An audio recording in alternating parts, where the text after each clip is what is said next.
I stood in my small attic room, staring at the golden invitation in my trembling hands. The wealthy Harrison family wanted me, their maid, at their grand charity ball. My heart pounded against my ribs. They'd never been kind to me. Not once in 3 years. Why now? I didn't know a mysterious billionaire was watching, and this night would expose everyone's true colors. Before we begin, if you love stories about karma and unexpected twists, smash that subscribe button and ring the bell. Trust me, you won't see this ending coming. Now, let me take you back to where it all started. My name is Isabella. I'm 28 years old, and for the past 3 years, I've been living in hell disguised as a mansion. Every morning, my alarm screams at 4:30. I drag myself out of bed in this cramped attic room where the ceiling slants so low I can't even stand up straight on one side. The Harrison mansion is beautiful from the outside. White columns, perfectly manicured gardens, the kind of place you see in magazines. But inside, it's my personal nightmare. I scrub their floors until my hands crack and bleed. I cook their gourmet meals and then eat stale bread in the corner of the kitchen, alone. Mrs. Catherine Harrison treats me like dirt beneath her designer shoes. Her daughter Amanda, she's even worse. She actually records videos of me working and posts them online, mocking me to her thousands of followers. Look at the help struggling with the vacuum, so pathetic. Her friends laugh in the comments while I pretend not to see. Mr. Gregory Harrison, the father, pretends I don't exist. He looks right through me like I'm invisible. The only one with any trace of humanity is their son Christopher. He's 26, and sometimes he'll say thank you or ask if I'm okay, but he's too weak to stand up to his family. I understand. They're terrifying. My only possession worth anything is a faded photograph of my mother. She died when I was 19, leaving me completely alone in this world. I can still hear her voice sometimes. Keep your head high, Isabella. No matter what happens, you keep your head high. I try, Mom. I really try. But that Tuesday afternoon, something inside me broke. Amanda had spilled an entire bottle of red wine on the white carpet. Deliberately. I watched her do it. Then she called her mother and blamed me, right in front of her giggling friends. I had to get on my hands and knees and scrub while they stood there, recording me, laughing. Look at her. This is why she'll never be anything. Just a maid. Always a maid. Mrs. Harrison cut my already tiny salary as punishment. I went to my attic room that night and cried until I had no tears left. I was making barely enough to survive, and now even that was gone. I stared at my mother's photograph and whispered, I can't do this anymore. The next morning, Mrs. Harrison called me downstairs. This was unusual. She normally barked orders through the intercom system. When I entered the living room, she was sitting on her cream-colored sofa with Amanda beside her. Both of them had this gleam in their eyes that made my stomach turn. Isabella, Mrs. Harrison said, her voice dripping with false sweetness. We're hosting the biggest charity ball of the season next Saturday. 500 guests, billionaires, celebrities, politicians, the most important people in the city. She paused dramatically, then handed me a golden envelope. You should come. Experience how the other half lives. Amanda could barely contain her giggles. She was recording this on her phone, of course. I took the invitation with shaking hands. I saw it immediately. The trap, the setup, the cruel joke. They wanted to humiliate me publicly, parade me in front of their rich friends in my shabby clothes, and laugh at the poor maid who thought she belonged. But something in me snapped. Maybe it was the 3 years of abuse. Maybe it was my mother's voice in my head. Maybe I was just tired of being their victim. I looked Mrs. Harrison straight in the eye and said, Thank you. I'll be there. Her smile faltered for just a second. She hadn't expected me to accept. That night, I couldn't sleep. Around midnight, I heard voices coming from Mr. Harrison's study. I crept closer and pressed my ear against the door. Mrs. Harrison was on the phone with someone. Yes, the maid will be there. It'll be hilarious. We'll have photographers ready to capture her embarrassment. Can you imagine? Her showing up in rags while everyone else is in designer gowns. Amanda's voice chimed in. Mom, this is genius. When she shows up looking pathetic, everyone will see what happens when poor people try to fit in where they don't belong. Mr. Harrison sounded bored. Just make sure it doesn't backfire. We need these investors impressed, not distracted by your games. Mrs. Harrison laughed coldly. Relax, darling. She's nobody. What could possibly go wrong? I stood there in the hallway, my whole body shaking with rage and humiliation. Tears streamed down my face. They were even crueler than I'd thought. This wasn't just about mocking me. They wanted to destroy whatever dignity I had left. You heard them, didn't you? I spun around. Christopher was standing there in his pajamas, his face full of sympathy and shame. I couldn't speak. I just nodded, wiping my tears. He looked around nervously, then pulled out his phone. Isabella, look at this. He showed me a news article. Mysterious billionaire attending Harrison charity ball, identity unknown. I stared at him, confused. This person, Christopher continued, his voice barely a whisper, they've been investigating families like mine, exposing fake charities and corrupt businesses. They're coming to our ball. Why are you telling me this? I asked. Because you deserve justice, and I think they're coming for my family. He pulled out an envelope and pressed it into my hands. There's $500 here. Please don't let them win. Show up. Something big is going to happen that night, and you deserve to be there when it does. I looked at this young man who'd grown up with every privilege, and I saw genuine kindness in his eyes. Thank you, I whispered. The next morning, I counted my money. I had my life savings, $200. With Christopher's gift, I had $700 total. It wasn't much, but it was enough. I spent the entire week visiting thrift stores across the city. I tried on dozens of dresses, but nothing felt right. Then, in a tiny shop in the old part of town, I found it. The dress was deep red, vintage, from the 1960s. It was elegant and timeless, with a fitted bodice and a flowing skirt. The moment I put it on, I felt different, stronger.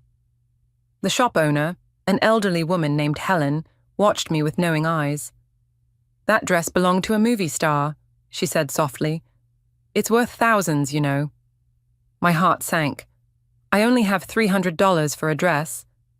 Helen studied me carefully. You're running from something, or running toward something. Both, I admitted. She smiled.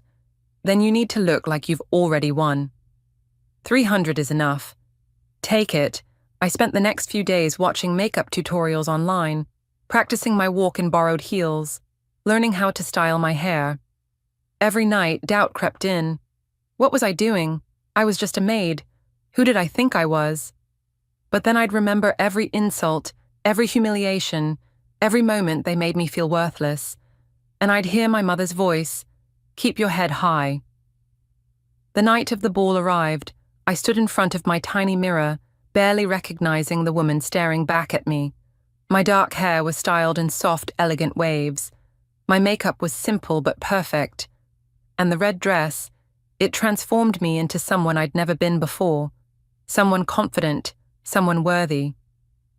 I took a taxi to the mansion. My hands wouldn't stop shaking. The entire driveway was lined with luxury cars, Bentleys, Rolls-Royces, Ferraris. I arrived in a beaten-up taxi. The driver looked at me in his rearview mirror. You've got this, miss. Go show them who you are. The security guards at the entrance smirked when they saw me step out of the taxi. But when I handed them my invitation, their smirks faded. It was real. They had to let me in. Enjoy your evening, miss, one of them muttered. The mansion had been transformed into a palace of lights. A classical orchestra played in the ballroom. Crystal chandeliers sparkled overhead. Hundreds of guests in designer gowns and expensive tuxedos mingled with champagne glasses in their hands. And then there was me, at the top of the grand staircase. For a moment, nobody noticed. I stood there, my heart hammering so loud I was sure everyone could hear it.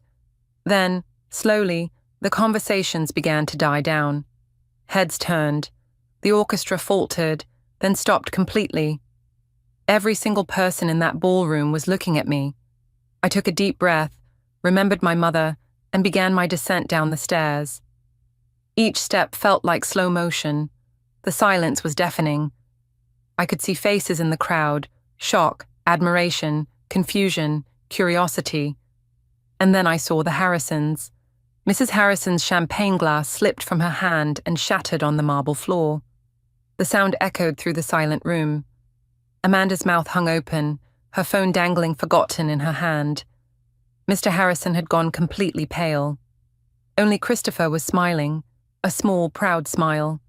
The whispers started like wildfire. "Who is she? That dress is vintage Dior. I've never seen her before. She's absolutely stunning."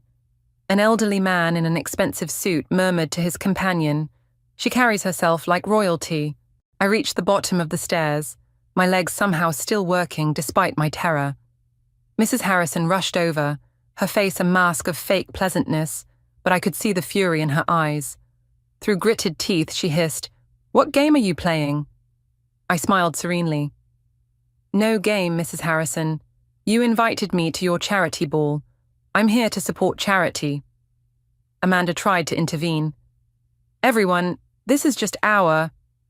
But a sophisticated woman in a royal blue gown interrupted her. "I'm sorry, I don't believe we've met. I'm Patricia Monroe, CEO of Monroe Industries." She extended her hand to me warmly. I shook it, barely believing this was happening. "Isabella, just Isabella." More guests surrounded me, genuinely curious and friendly. The Harrisons were trapped. They couldn't expose their cruelty without revealing what kind of people they truly were. They had to stand there and smile while their maid was treated like a guest of honor. Then he appeared. A tall man in an impeccable tuxedo, probably in his late 40s, with salt and pepper hair and the kindest eyes I'd ever seen. He had a commanding presence that made people instinctively step aside as he approached. "You seem different from the usual crowd here," he said, his voice warm and rich. "I could say the same about you," I replied, surprising myself with my boldness. He smiled. "I'm Nathan." "And you are?" "Isabella." "Just Isabella. No last name, no title. Just Isabella is enough." His smile widened. "I like that. Would you like to dance?" Before I could overthink it, I said yes. He led me to the dance floor, and suddenly we were waltzing beneath the chandeliers. He was an excellent dancer, and somehow I kept up. The entire room was watching us, but for the first time all night I didn't care. "So how do you know the Harrisons?" he asked casually. I hesitated, then decided on honesty. "I work for them." "Ah, and what do you do?" I took a deep breath. "I'm their maid." I waited for the shock, the disgust, the sudden end to our dance. Instead, he smiled even wider. "That explains it." "Explains what?" "Why you're the most genuine person in this room." My eyes filled with tears. I blinked them back quickly. He noticed anyway. "Can I tell you something, Isabella?" His voice was gentle. "My mother was a maid. Single parent, worked 3 jobs to raise me. She died before she could see me succeed, before she could see what her sacrifices created." I stopped dancing. "I'm so sorry." "Don't be. Everything I built to honor her memory, to prove that where you start doesn't determine where you finish." He looked at me intently. "You remind me of her. That same quiet strength, that same dignity." We talked for almost an hour, right there on that dance floor. I told him everything, about losing my parents, about struggling alone, about the Harrisons' cruelty, about my dreams of finishing my education and maybe becoming an art teacher someday. He listened to every word like it mattered. Then the auctioneer took the stage. The charity auction was beginning. Expensive items were displayed: jewelry, vacation packages, original artwork. Amanda bid recklessly on everything, showing off her family's wealth. Then came an item that made my heart ache. Next item, the auctioneer announced, a full scholarship fund for underprivileged students. This will provide education opportunities for young people who otherwise couldn't afford it. Starting bid is $1,000. I wanted so badly to bid, but I only had $50 left in my purse. Still, I raised my hand. $50? Gasps and giggles rippled through Amanda's group of friends. Amanda's voice rang out, mocking and cruel. $5,000! She was laughing at me, showing everyone the difference between us. $10,000, someone bid. $15,000. $20,000. Then Nathan's voice, calm and clear. $100,000. The room went completely silent. You could have heard a pin drop. 100,000 going once, going twice. The auctioneer could barely contain his excitement. And, Nathan added, I want the scholarship fund to be called the Isabella Hope Fund. Thunderous applause erupted. I was crying, openly crying, and I didn't care. Nathan squeezed my hand gently. Mrs. Harrison looked like she might faint, but the night wasn't over, not even close. Mrs. Harrison's friend Melissa, clearly drunk on champagne, suddenly announced in a loud voice, Catherine, I can't believe your maid actually came. This prank is hilarious. Inviting the help to humiliate her in front of everyone. The nearby guests froze. Patricia Monroe's voice cut through the awkward silence like a knife. What prank? Melissa, oblivious to the horror on Mrs. Harrison's face, continued. Catherine invited her maid as a joke. Can you imagine the audacity of... She finally noticed everyone staring at her. Mrs. Harrison tried to laugh it off. Melissa is drunk. She doesn't know what she's saying. Isabella is... We treat her like family. Stop lying, Mother. Everyone turned. Christopher stood there, his face set with determination. I've watched you humiliate Isabella for 3 years.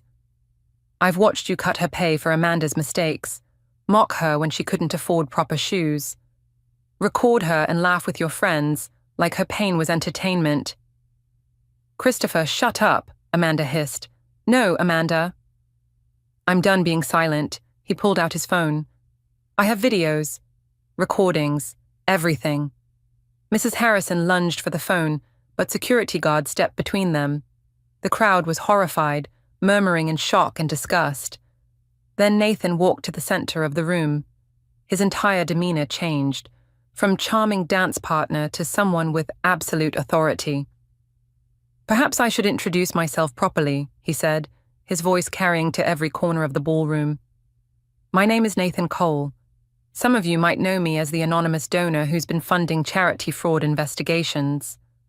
The shocked whispers turned into gasps of recognition. Nathan Cole? The billionaire?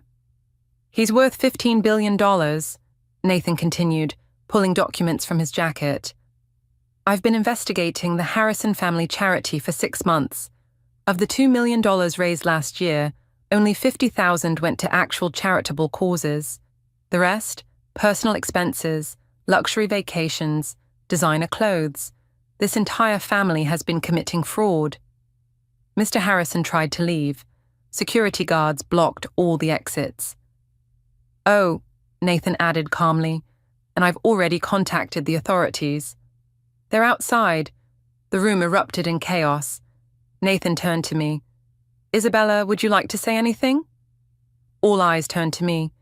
Mrs. Harrison looked terrified. Amanda was crying. Mr. Harrison had gone grey. I took a deep breath. For 3 years, you made me feel worthless, I said, my voice steady and strong. You treated me like I was invisible, like I didn't matter, like I was less than human. My voice grew stronger. But tonight, I realized something. My worth was never yours to decide. I came here expecting humiliation. Instead, I found kindness from strangers and cruelty from people who claimed to be charitable. I looked directly at Mrs. Harrison. I forgive you, not because you deserve it, but because I deserve peace. And I quit. I dropped my attic room key on the marble floor. The sound echoed in the silent ballroom. Then something incredible happened. The entire room burst into applause. A standing ovation. For me, the maid. I walked out of that mansion with my head high, just like my mother taught me. The next 6 months changed my entire life. The Harrisons were investigated. Mr. Harrison faced fraud charges. They lost everything: their reputation, their wealth, their social standing. Amanda, who'd never worked a day in her life, got a job in retail. The irony wasn't lost on anyone. Christopher cut ties with his family and became a social worker, finally free to be the good person he'd always wanted to be. And me, Nathan offered me a job as director of his new charity foundation, the Isabella Hope Foundation. We've helped 200 students get scholarships so far. I'm taking online college classes, working toward my degree. I have a small but beautiful apartment. For the first time in my life, I'm not just surviving, I'm thriving. Nathan and I, we're partners now, in every sense of the word. Business and personal. He saw me when I was invisible to everyone else, and that changed everything. Last week, I saw Mrs. Harrison in a coffee shop. She was older, tired, broken. Our eyes met. She looked away in shame. But I walked over to her table and placed my business card in front of her. "When you're ready to start over," I said gently, "when you're ready to really help people, call me." She picked up the card with trembling hands, tears in her eyes. That night was supposed to break me. Instead, it freed me. The Harrisons thought they were teaching me my place, but they taught me something far more valuable: that dignity can't be bought, and respect can't be demanded. It must be earned. And sometimes, the people who have the least give the most. That mysterious billionaire didn't just change my life. He showed me that success means nothing if we don't lift others up with us. Today, I'm not just the girl who survived. I'm the woman who thrived. And I'm making sure others get the same chance I got. If this story gave you chills, smash that like button right now. Have you ever been underestimated and then proved everyone wrong? Drop your story in the comments. I want to hear it. Subscribe and hit that bell, because next week's story is even more dramatic. Remember, your current situation is not your final destination. Keep your head high. I'll see you in the next one, and trust me, you won't want to miss it.